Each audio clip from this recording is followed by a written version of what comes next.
அன்பு நண்பர்களே, அனைவருக்கும் அன்னை சமையல் உமாவின் அன்பான வணக்கங்கள். இன்னைக்கு அன்னை சமையலில் நம்ம பார்க்க போகிற ரெசிபி தக்காளி சட்னி. வாங்க எப்படி செய்கிறதுன்னு பார்க்கலாம். கடாயில் தேவையான அளவு நல்லெண்ணெய், முதல்ல 7 காஞ்ச மிளகாய் சேர்த்துக்கலாங்க.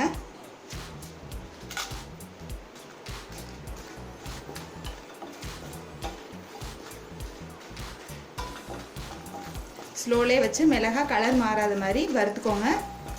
உங்கள் விருப்பத்துக்கு தகுந்த மாதிரி மிளகாயை அதிகமாகவோ இல்லை கம்மியாக கூட போட்டுக்கலாம். இப்போ மிளகாயை நல்லா வறுத்தாச்சு. இப்போ இதை எடுத்து தனியாக வச்சிடலாம். அடுத்தது 1 டேபிள் ஸ்பூன் கடலைப்பருப்பு சேர்த்துக்கலாம்.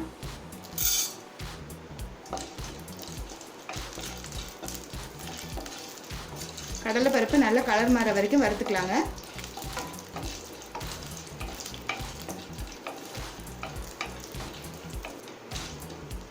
கடலைப்பருப்பு நல்லா கலர் மாறிடுச்சுங்க.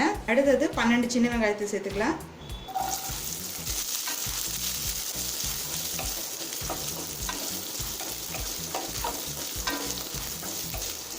நீங்கள் விருப்பப்பட்டீங்கன்னா பெரிய வெங்காயம் கூட போட்டுக்கலாங்க.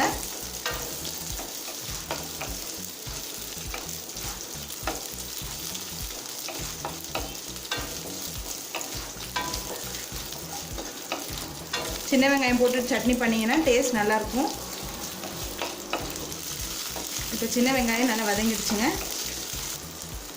அடுத்தது 3 தக்காளி சேர்த்துக்கலாம்.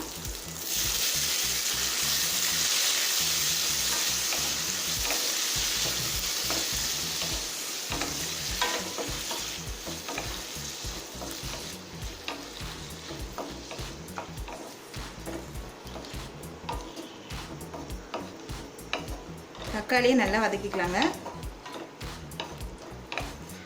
இந்த சட்னிக்கு தக்காளி நிறைய போடணும்.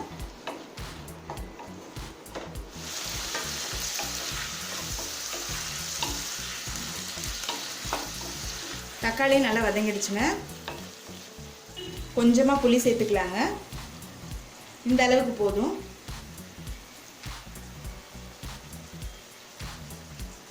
தேவையான அளவு உப்பு.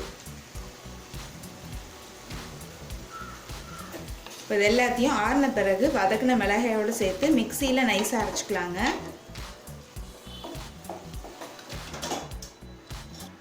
இப்போ சட்னியை தாளிச்சிடலாங்க. அதுக்கு கடாயில் தேவையான அளவு நல்லெண்ணெய், 1/2 டீஸ்பூன் கடுகு,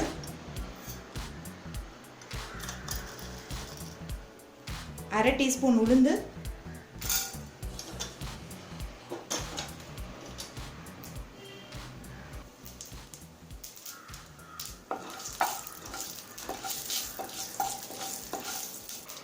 அடுத்தது கொஞ்சம் கருவேப்பிலை சேர்த்துக்கலாம். நம்ம அரைச்சி வச்சிருக்க சட்னி இதில் சேர்த்துடலாங்க.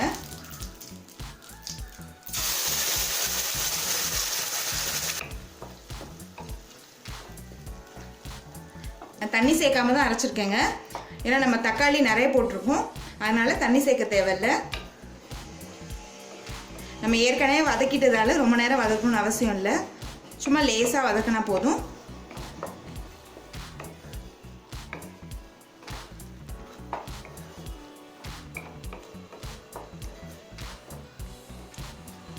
இப்போ தக்காளி சட்னியை நம்ம சர்வ் பண்ணிடலாங்க.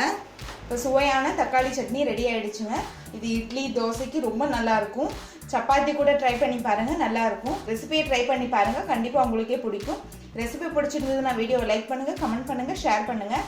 இது வரைக்கும் அன்னை சமையல் சேனலை சப்ஸ்கிரைப் பண்ணலன்னா சப்ஸ்கிரைப் பண்ணுங்கள். தேங்க்யூ.